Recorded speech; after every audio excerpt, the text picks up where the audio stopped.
do its thing.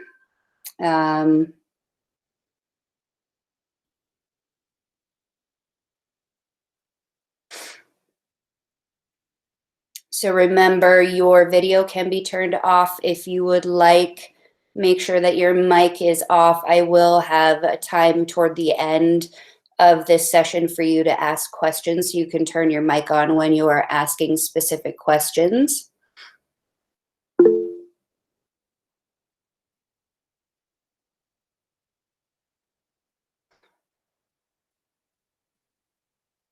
All right.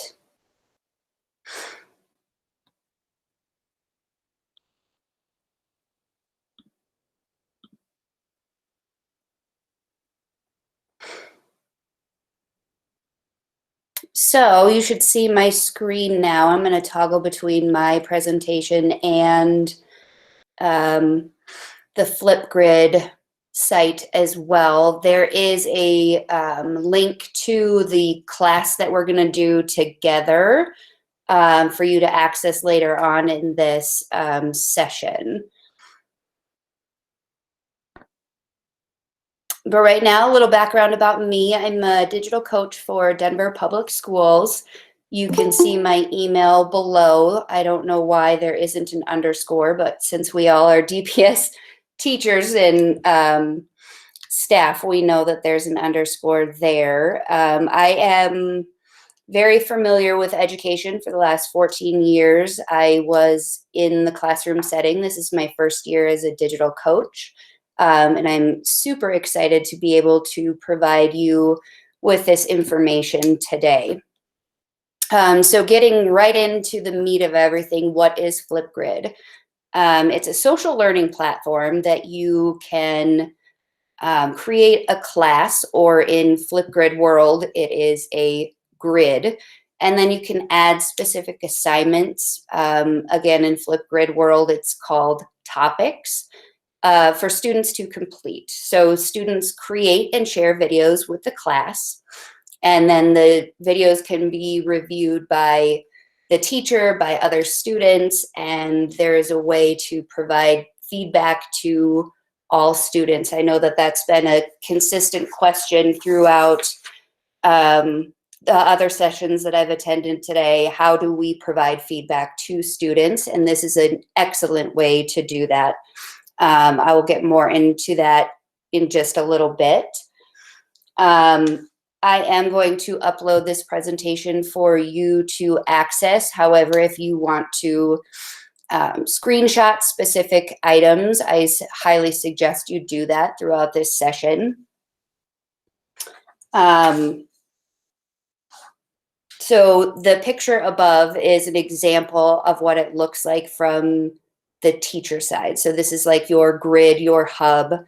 You can have as many grids as you want. Right now I have, you can see 6 grids.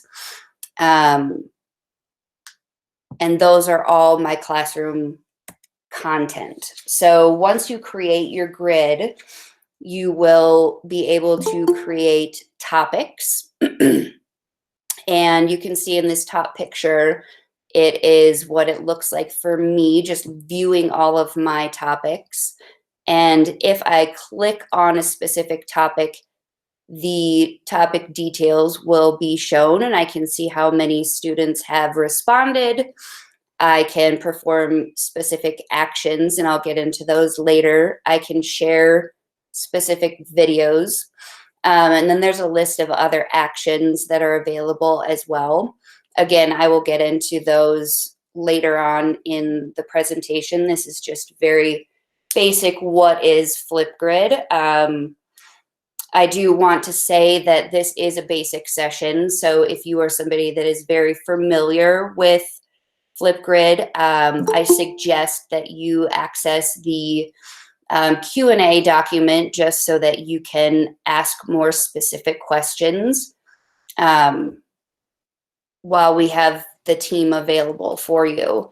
Again, my email is here, so if you would like to ask further questions after this session, please feel free to do so. If you are wondering, like, oh my goodness, where do I start? I don't know even what to do with my students, there is in your Flipgrid teacher portal Disco library that has links to a tremendous amount of pre-created resources for you. So let me show you that real quick.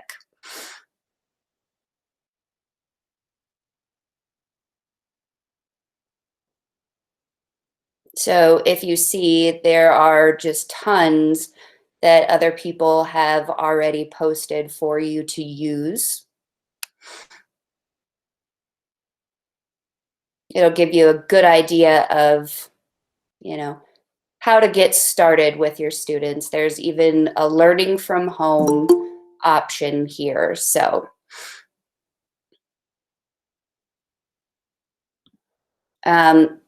this I wanted to share because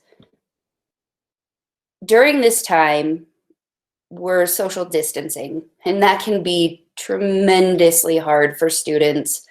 I mean, it's even hard for myself at some point. So this is using Flipgrid as a way to get that face-to-face interaction and feeling like you're socializing with other people during this time. At the bottom, it says, so let's play. We're going to do that later. I just want you guys to get a feel for the student-facing side, and I will be showing you the educator side from my view. So what is a grid? Like I said before, it's essentially a classroom. You got to think of a grid as the course, like your course in Schoology or your course in Google Classroom. It's your hub. It's where you start first. So when you set up your grid, it will ask you to name your grid, and then there's a few other options. When creating the name for your grid, I would suggest doing like period 1, 2, or literacy, math courses, whatever content is going to be within that class. There's also different options for you to share with students. So you can share with a school email with a student ID, or you can make it public. I'd be a little bit weary of doing the public one at this point in time. I think the best bet is to join with the student email. If you do create a list of students, that might be a little bit time consuming for you. So again, the school email is the best way to share your grid with your class. There is a code down here at the bottom for students to join. So they would go to this link and log in, and then they would have access to your grid. When this pops up, when you're doing your student email, it's just saying that people with this domain name are the ones that can access your grid. So you don't need to put any additional information in this section. And then again, when your grid is ready, if you click this next button, this is the next screen that you will see.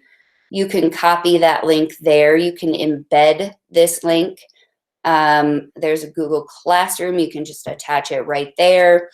And then as an educator, you want to go to your grid. Before I move on to any more, I want to double check the question and answer session. I love that everybody has already logged on to the potential class, well, the class that we're going to run later on. Okay. Oops, sorry. So when you go to your grid, this is what you're going to see. So when you add topics, they'll be down here at the bottom. You don't really need to do anything else with the grid itself once it's created. You just add new topics down at the bottom. This is actually the one that we are going to do today, and I'm super excited about showing it to you. When you add a new topic, you're going to have a title, and that's just kind of the main idea of the lesson. And then below in the prompt, you want to give the specific directions for students. There's other options that you will see when you're scrolling through and creating a new topic. The one that I really wanted to point out here is the video moderation. If you turn that on by clicking this button here, you will have the ability to watch the videos before they get posted to your page. I know that there's a few concerns about maybe if there was something inappropriate that a student would put on there. This gives you the ability to say, oh, no, I'm not going to do that one. And there's also other options for you to hide videos if you find that the content is not what you wanted to be shared with the rest of your class. So this is a list of the other features that you will see when you are creating a topic. I can go through those in more detail later on if you would like me to, but for now, I want to really get into using this session for you to play with Flipgrid and see how it's going to be used with your students, so you have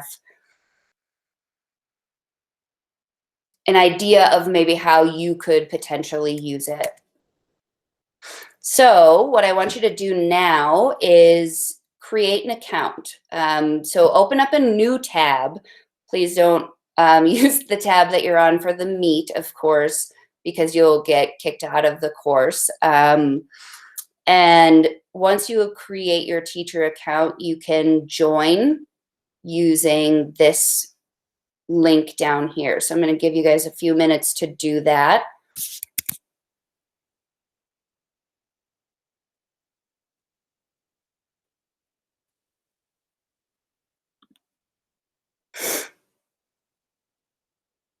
I have also put the link here for you to access.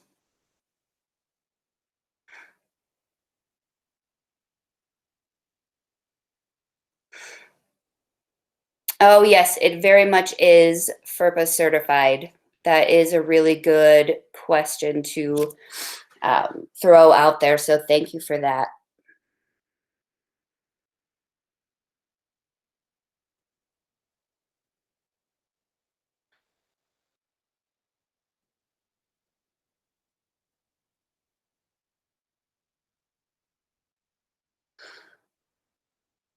There is not a live Zoom option or like a Meet option for this. I find that it's really great. I actually use Flipgrid with my family during this time, talking about socializing, because not everybody is available at the exact same time. So the positive side of not being able to have a live recording is that students and teachers can do this when the time is right for them.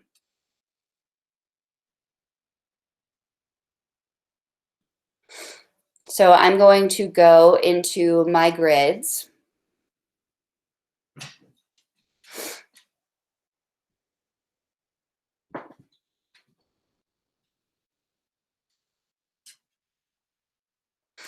And this is the one that you should be accessing here. We already have 3 videos up. I can show you what it looks like from my side. And I know that your microphone. Hey everybody, this is Lindsay Scales. Sorry. If your microphones are off on your Google Meet, then you can watch the videos and you won't have, don't be worried about other people being able to hear what you are listening to as long as your microphone is off. So this is the one that I created just a few minutes ago as an example. Our practice time using Flipgrid, so we kind of understand how students are going to be able to access Flipgrid. So you're going to get the student-facing side of it today, and I'll kind of keep my page open so you can see the teacher-facing side of it as well. I hope you enjoy sharing videos and responding to other people's videos. So remember to state who you are, where you work, and how you might possibly use Flipgrid in the future. Enjoy! So since I have watched that as a teacher, you will see how many times it's been viewed. So it's been viewed 5 times. There is a grading rubric over here that I can grade the students' work. So my ideas are on a scale that you can change yourself. And then there's performance, and you can add feedback right down here in the comment section.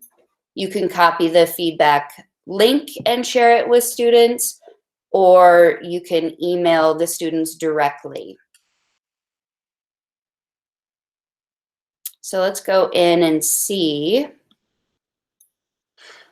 We have 3 videos already posted, so thank you so much for doing that.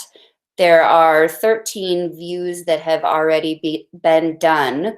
If you look at the top, it says share a video with the group, who you are, where do you teach, how do you think you'll use Flipgrid with the class during this remote learning time? And then to get the really good feel of how to use Flipgrid, I ask that you watch at least 2 other videos from participants and give them some feedback and comments. You saw what it looked like from my side. I'm going to open Mrs. Blake. I won't play this. Thank you for that. But you're seeing it right now from the teacher side. So if you are opening it up from your side, you'll see what it looks like from the student side.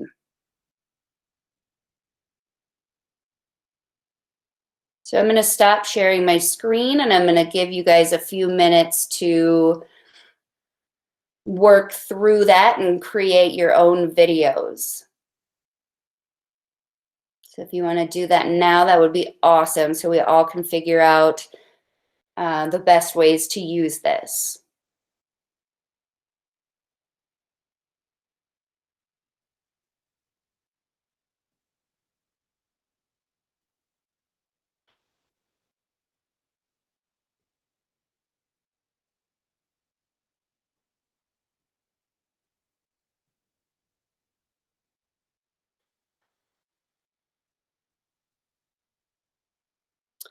Carlos, thank you for your question. When it says select a grid type, what is the difference between student ID and student email? When you use the student ID piece of it, you have to go in and upload a document of all of the students' names and ID numbers.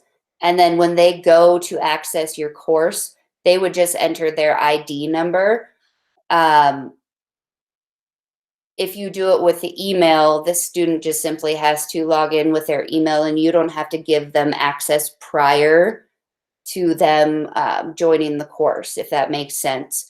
So it's a little bit more work on the teacher end if you are going to use the student ID option.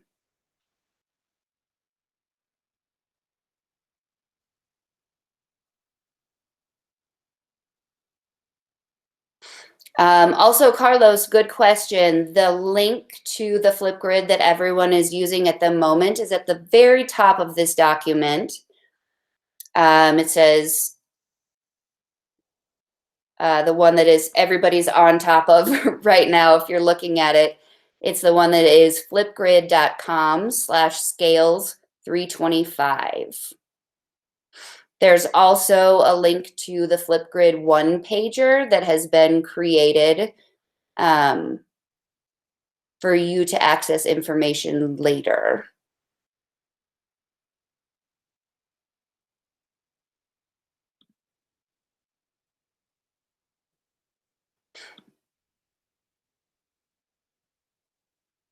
I have, oh my goodness, this is awesome. I'm going to show you guys my screen because I have so many more videos from you guys.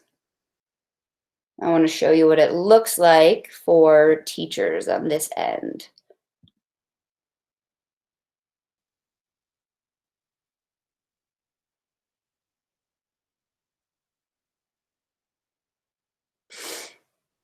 So you can see everybody's videos are here.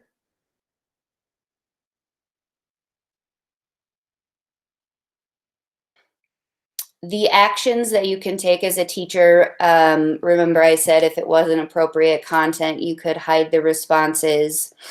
You could move the response to the top or the bottom. You can download, and then you can delete the response if you really are not wanting that content to be on the class site.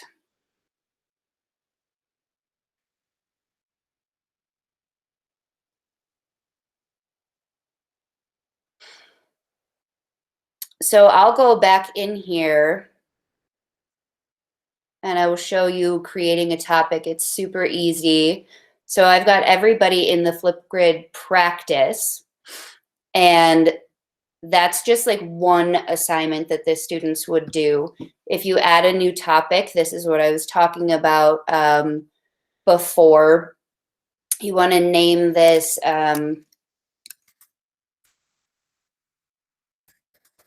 you can name it dance performance. I'm thinking a lot about the elective teachers out there that are struggling with how to have their students share information. So creating a video of a dance that they created centered around your topic, or if you're a music teacher, having them practice throughout the week this particular song, and then at the end of the week, they can upload their video of them actually doing their performance, I guess. The recording time here, it is the max time that you're allowing students to record their videos. So it doesn't have to be that long. I put the videos for you guys at max for 1 minute and 30 seconds, and some of you are putting really, really short videos on there. So just know that this right here is the max time that they have. So be mindful about how long you want the students to be recording their videos, and really for you as an educator, how much time do you have to watch all of the videos that are being submitted. So if I put it at 3 minutes,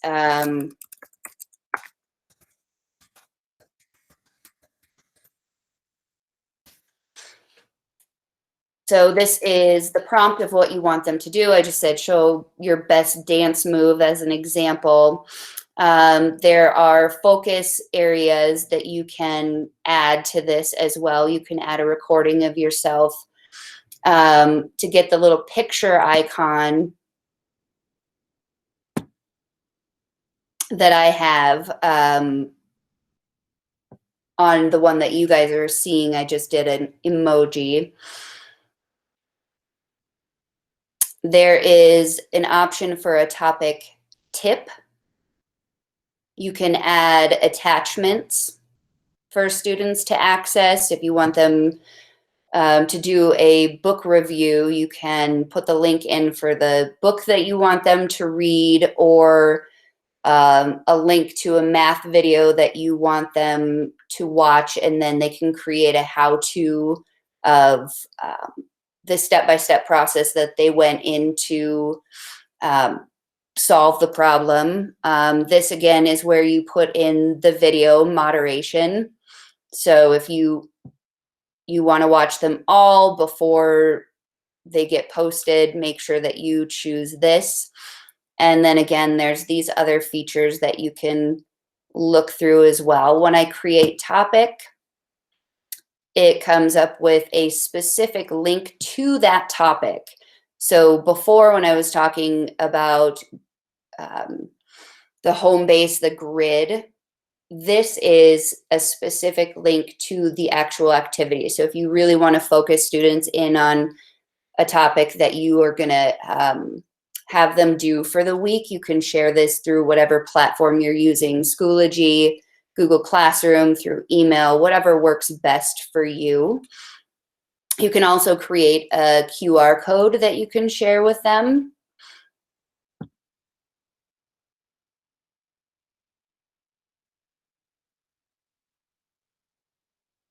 So I'm going to go back to the other grid. So that's kind of how you create a topic from your teacher side. So if I go back to my home page, I'll see now that I have 2 different topics here.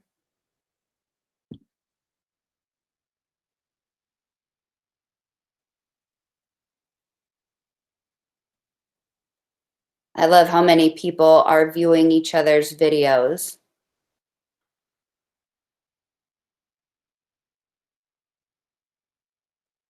So that's really the basics around Flipgrid. There are definitely tremendous amounts of things that you can do within Flipgrid, but I really wanted to give everybody like a basic understanding of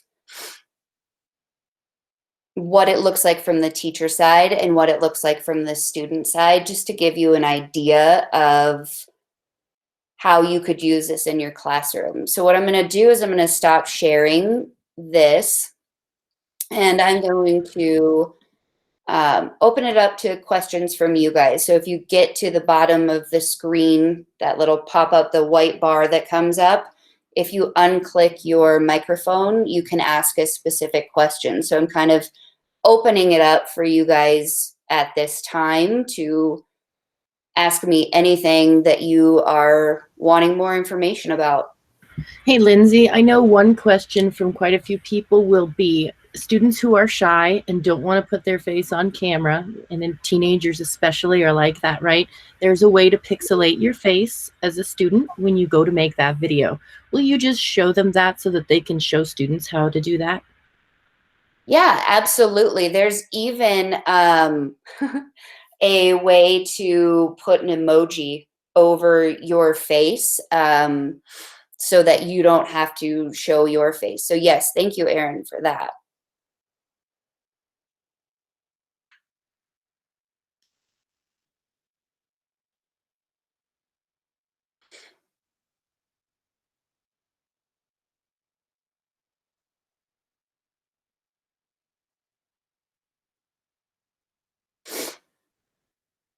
I'm wondering, I was just looking through to see if anybody had already done that.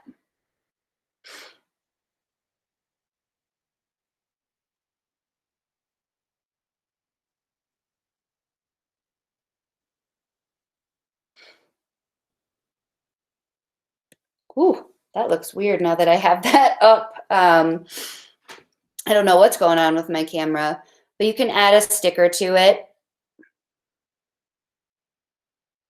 And then if you want your face to not be shown, you can just put this right in front of your face. There's a way to add text down here at the bottom as well. There's filters, and that pixelated here, I will delete that. The pixelated option that Erin was talking about is this one here. So it's that little like funky green monster looking guy. You clear the filters by pushing on here. There's a way to draw on your screen as well. There's a way to make a whiteboard so students can explain what they're thinking through the board as well. You could add a custom sticker, so you can upload a file from your computer as well. I can show you that option. I have, hopefully, my coworker Luke doesn't get upset that I'm doing this. But this is a topic that I created and asked some of my team members to make videos for. So this is Luke's video. And you can see how he's written the text above, and what the students were asked to do was explain their thinking during, not during, but on their word problem that they were asked to complete. So word problems, this is his. I like to break it down into the most important parts. So in a word problem like this, I would say that 4 is important. That is 4 chickens. They each lay 1 egg each day is important. And then I highlight the important parts of the question.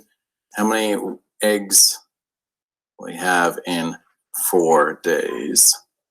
And then I can figure out from there how to solve my equation. But I like to break it down and highlight just the important parts so that I don't get confused by all the other words. So you can see that that's another way to potentially mask your face as well. So thank you for that question. Did I adequately answer that question for you? I'll go back to the...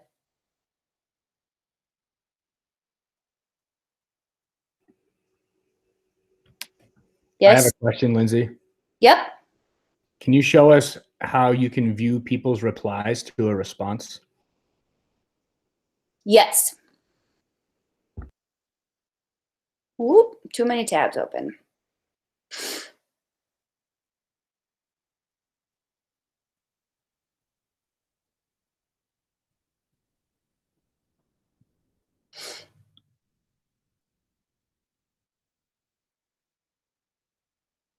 I'm going to use yours if that's okay.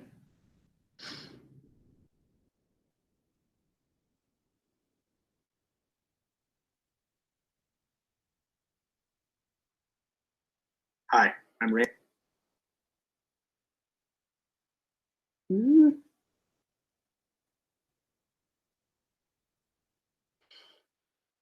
So what I would do then is I don't know why this silly thing is being so weird, but what I would do is create a video that would go directly to this particular student. So I've got 5 minutes left, and it's like, hey, you did a really nice job on this part of it. Work through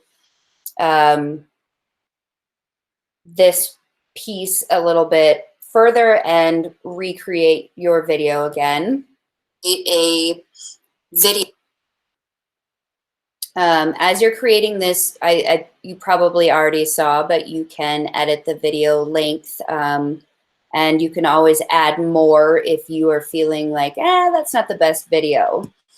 Oh, taking a selfie.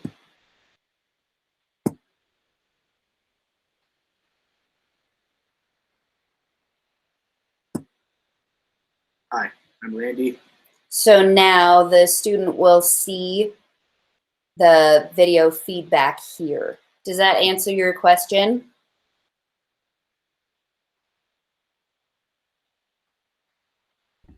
Kinda. I was wanting to see what it looks like from the teacher's side when you're viewing somebody else's like reply to a third student's response. Does that make sense? When you're looking in at somebody's video that's submitted and then there are responses or replies to that video, how you can see those.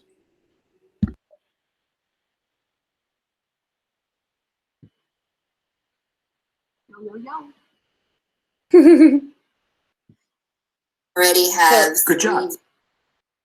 So what you would do is just click on the other person's face that has done it. So here we have Kirsten, and that's her original video, so she can see over here the other people who have responded. So as a teacher, you can see like, oh, I have one response to this video, and you can watch it from there. You just simply click on you simply click on the other person's icon.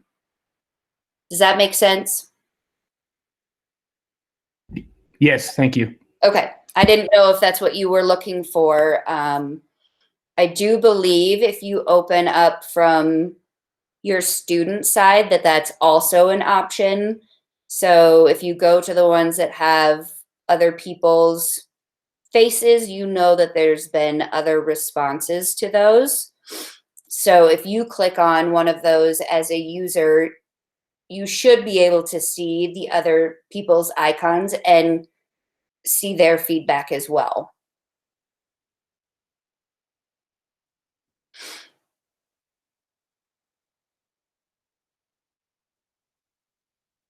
So you can also see that there's an active and a hidden button here. The other options are over here. You can share this specific, video if you're like, oh my goodness, this is an exemplar video, or if you want to do like my favorite no with kids during this remote learning time, you can share one specific video through your platform that you're using, whether it be Google Classroom, just simply through email, or through Schoology.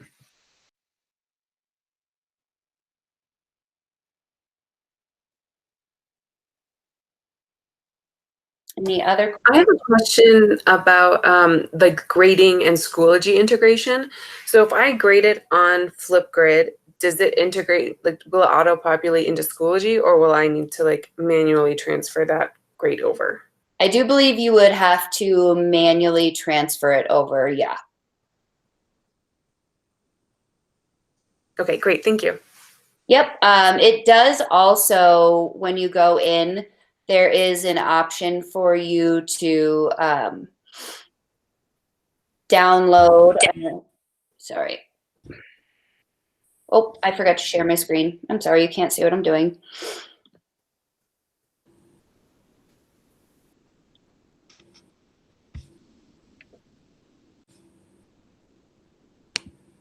There we go.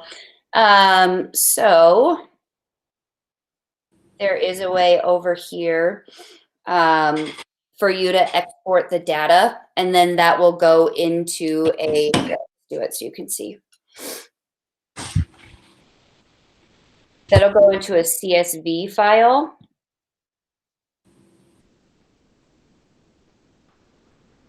So you can now see the topic title. You can see the first and last name of participants. You've got everybody's email.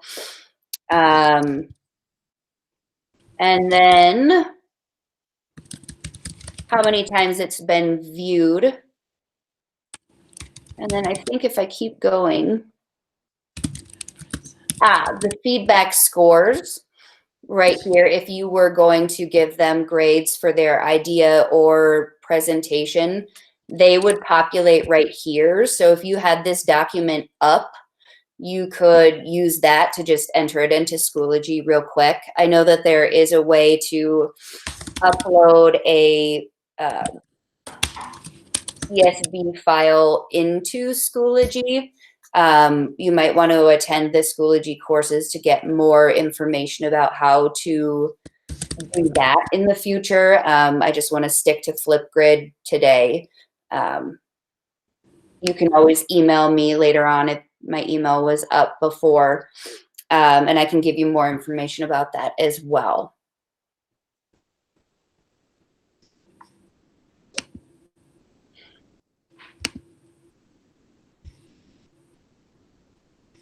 Any other?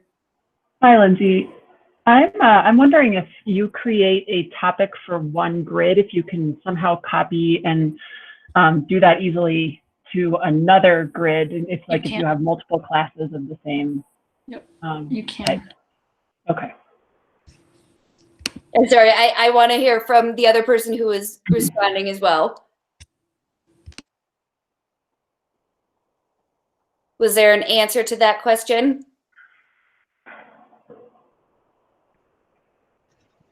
I wasn't the one speaking, but yes, you can do that. You can copy the same topic from one grid to another just by clicking on copy to grids, and then you have to do it the same process for each of the grids that you have, but you don't have to make the same thing 5 times for all of your classes. Okay, thank you. Yeah, thank you for that. I love it when you guys can learn from each other too. So that's why I wanted to hear the other person that had commented. So thank you for that. Sorry, I think I did it on accident. I think I was commenting and I thought it wasn't being recorded. I was talking out loud to myself. Oh, okay. Sorry. No, I it's fine. I did something cool. My colleague posted a Flipgrid about this rainbow challenge over the break. And I was able to go in and copy her link to my class. So I knew that you can kind of make sure you can borrow other people's grids as well. So if you see something that's really cool, you can either email the owner and you can borrow that sort of like proposal for questions. Yeah, exactly. And when I was first talking about the disco library, that's where if you're like, I have a really great idea, I want to share it with other people, you can publish it to the disco library. So you can access all of that. So what you're talking about is exactly what the disco library is. I can show you.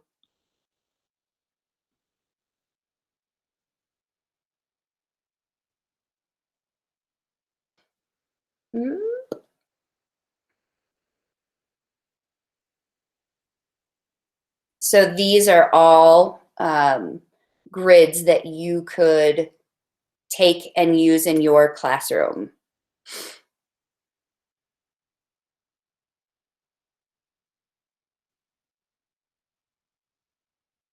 These are all learning from home.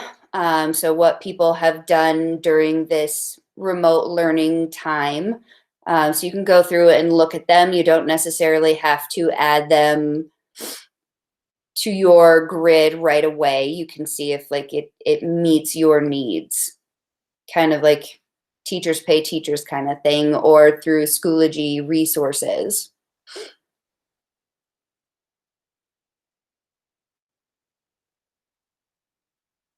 So there's some pretty good ones on there. Any other questions for me? I haven't looked at the question and answer page in a minute, but hopefully all your questions are getting answered on there as well. Yep, we're all caught up on the Q&A page. Wonderful. So that's what I have for you guys. So the rest of the time we've got about, it looks like a little bit more than 10 minutes left. So I want to open it up to more questions you have for me. Hi, I have a question. So when I see that there's a download button. So does that work? You can just download right away and put it right into Seesaw then, if you want to share with parents? Yes. Okay, great. That's wonderful.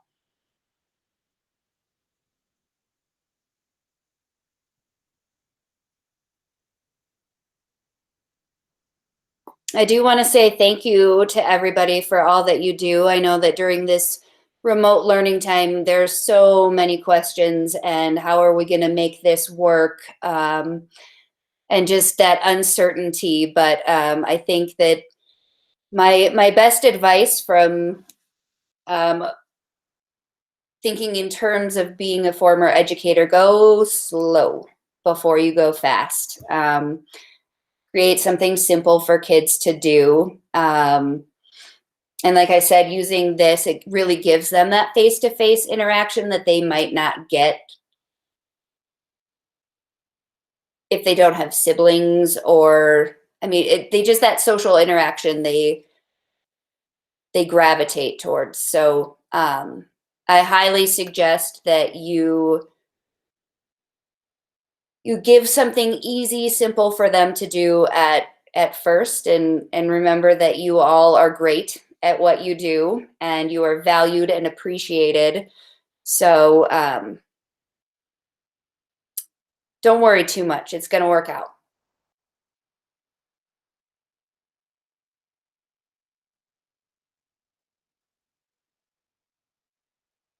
So feel free to stay on.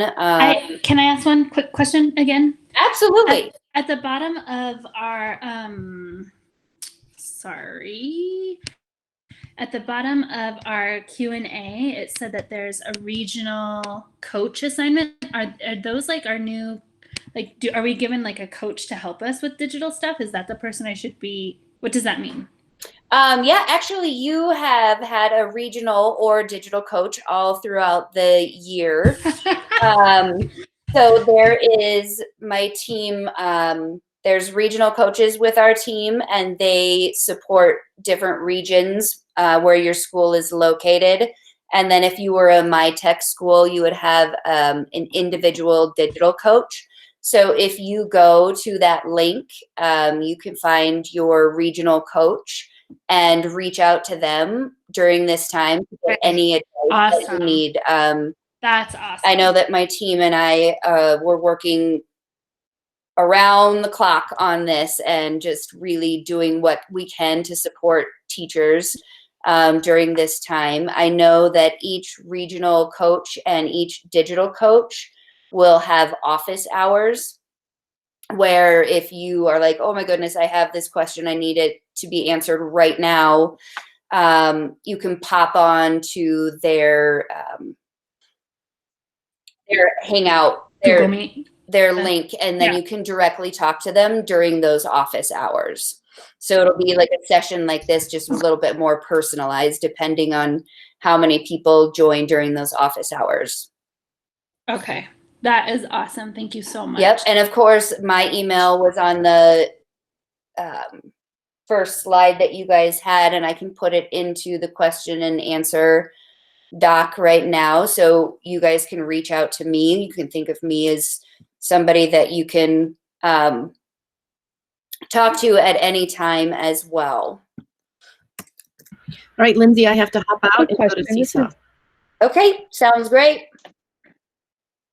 Lindsay, quick question. This is Susan Irvin. I see on Flipgrid there is a code to access Flipgrid code at the very top, but then when I'm in my actual topic, there's another Flipgrid or Flip code. Do the kids need both of those to get to the assignment? There we go, comes up. So what I heard you say, I'm going to try to get back to where we are here, was that there was two different codes, right? Yes. One when you create your grid and then one when you create your topic. Yes. Okay, so the grid is the one that you would share to give everybody access to like the overall hub. Once you create the topics, those will be in the grid. You don't have to share the topics, they just automatically populate. However, if you want the students to like look at one specific topic and not get lost in all of the other activities that you're having them do, that would be when you would share that specific topic link. Okay, thank you for that. I appreciate it. Yeah, no problem. So many buttons to click on. I know. It feels a little bit like overwhelming at first, but the more you practice with it, the easier it becomes. And that's why I wanted you guys to get on as the student side of it while watching me as the educator side of it, so that you have that feel of what students are going to be doing and what kind of potential questions they could have for you during this time as well. Yeah, I think that was really helpful. Appreciate it. Yeah, and I will keep that document up all day long today. So if you guys are having questions as you're trying to get it started, you can put them on there and I will answer them as well. So you can do that question and answer on that document or email me as well. So whatever fits your needs.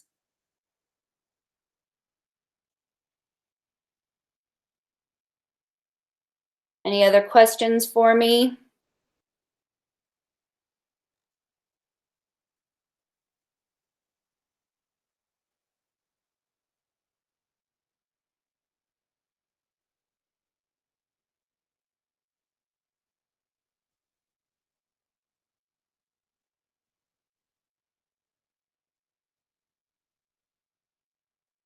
If you guys, the ones that are left, there's a few of us still on here. There is a survey on that question and answer document that I'd really appreciate if you could fill out as well. There's only about 6 minutes left, so any other burning questions for me in terms of getting started with Flipgrid?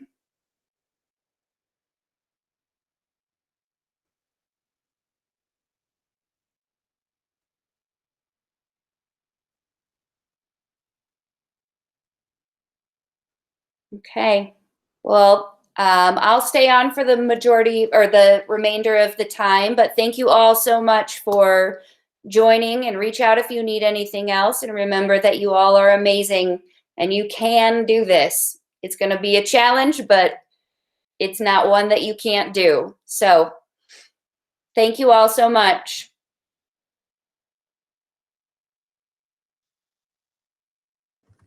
I can't find, Yep.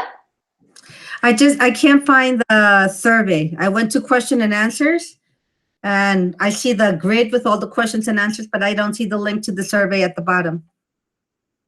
I only see a digital coach thing, but not a. Oh, I'm sorry. It's not at the bottom. It's at the top. So I can bold that for you, Oh, yeah. and make it a little bit bigger. Oh, I see. I see. Okay. Thank you. Yeah. Okay. Bye. Awesome. Bye. Bye.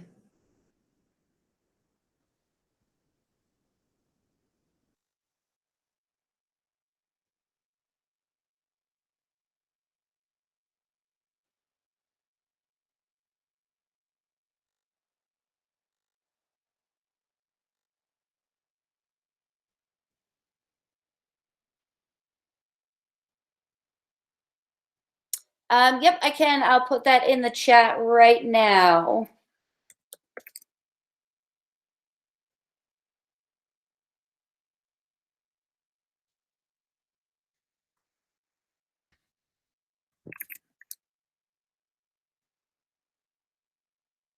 Here you go.